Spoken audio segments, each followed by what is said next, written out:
Hey there, it's Kylian Mbappé here. Welcome to my awesome podcast channel. Get ready to embark on an amazing journey with me, starting from the streets of Bondy all the way to the prestigious world football arenas. We'll delve into the highs and lows, the challenges I faced, and the incredible moments that shaped my career. So, fasten your seatbelts and let's dive into this incredible journey together. All right, so are you ready for this? We're going deep on Kylian Mbappé. Ooh, exciting. Early life, clubs, international style, what he's doing off the pitch. I mean, Yeah, this is going to be a good one. it is, but we're not just going to read it. Right. Really going to break down the moments, the decisions, the things that made him him. The making of Mbappe, kind of. Exactly. So, everyone knows he was destroying kids twice his size at age 6. Yeah, the stories are legendary. But what was it really beside, just being good? What made him stand out that early? Well, his youth coach at AS Bondy, Antonio Riccardi, he didn't just say talented, he said crack, the best he'd seen in 15 years of coaching. Wow.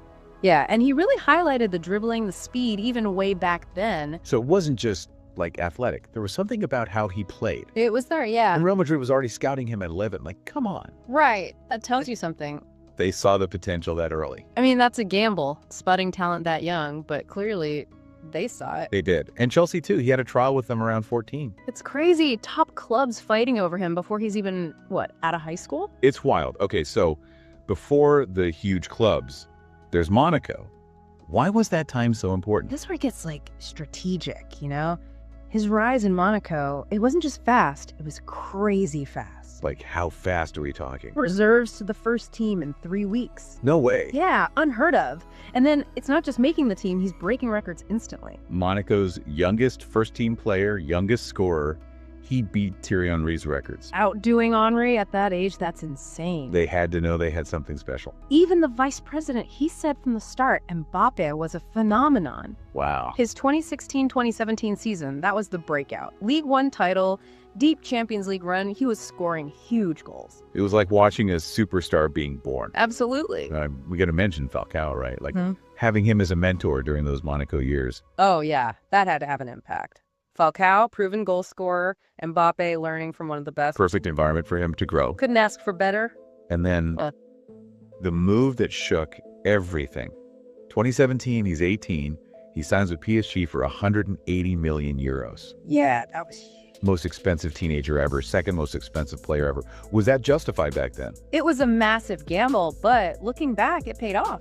PSG sent a message. They were all in on young talent, building for the future. There's a story about Unai Emery, the PSG manager, giving this big speech at the Mbappé family home. Oh yeah, trying to convince them. Do you think that actually tipped the scales? Hard to say, but family's huge in these decisions, right? Absolutely. Shows how important that support system is, especially for a young player with a move like that. So he joins PSG, and boom, instant success, titles, he gets the number 7 jersey. Yeah, the iconic number 7. But the Champions League with PSG, that's been up and down, hasn't it? It has. Early success, then the record-breaking Champions League hat-trick, which, again, just shows how talented he is. Right. But then that tough final loss to Bayern in 2020. Heartbreaking. And then the contract drama in 2022. Real Madrid's chasing him hard.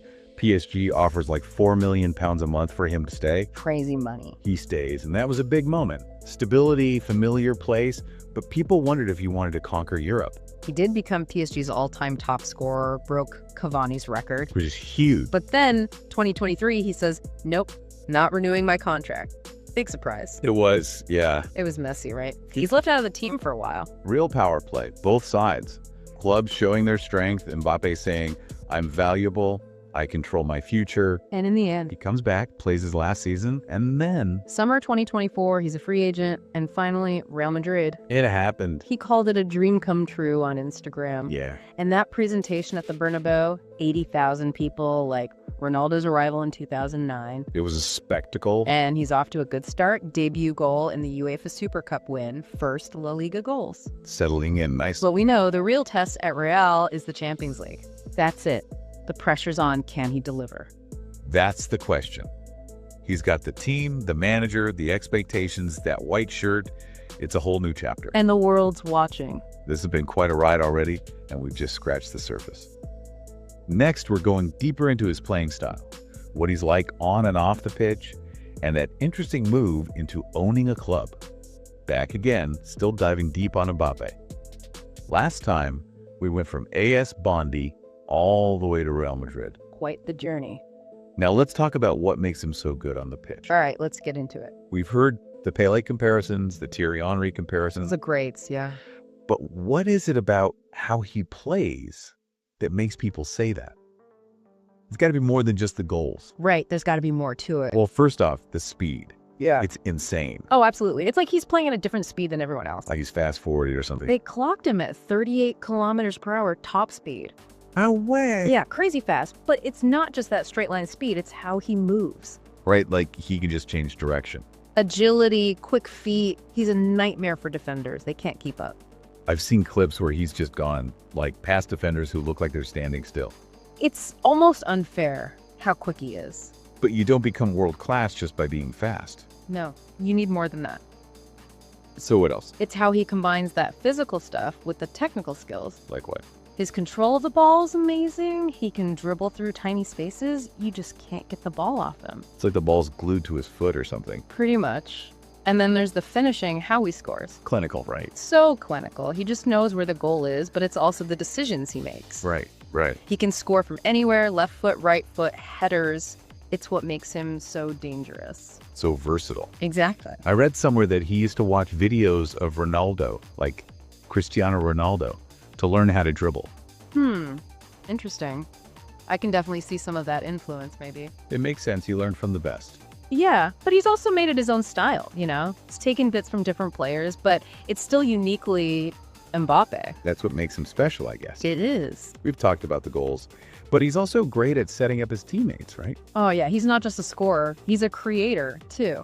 How does that compare to, say, Messi or Ronaldo at the same age? Good question. They were both amazing goal scorers when they were young, but they also learned to control the whole game, create chances for others. Right. Mbappé, it seems like he's on that same path. Yeah, he's got the vision, the passing. He makes those runs that pull defenders out of position. And he knows when to pass when a teammate has a better chance. It's like he sees the whole field. He does. Okay, so beyond the pitch now. All this success, it's made him a global icon, right? Absolutely. One of the most recognizable faces in the world. It's crazy. He's a marketing machine. Nike, Hublot, those FIFA video games, he's everywhere. It's like he's bigger than just football. He's become a cultural phenomenon. Over 100 million Instagram followers. That's wild. But the cool thing is, he's using that for good. Oh, yeah, for sure. Charities, his own foundation. He speaks out on important issues.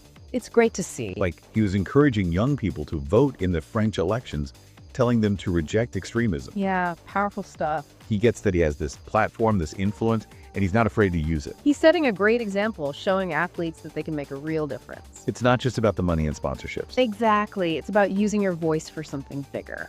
Okay, so we've talked about how he plays, his reach, his activism. Now the big question, what's his legacy going to be? He's only 25, it's early, but what do you think? Legacy is a tough one, especially when someone's so young and still has so much ahead of them. True.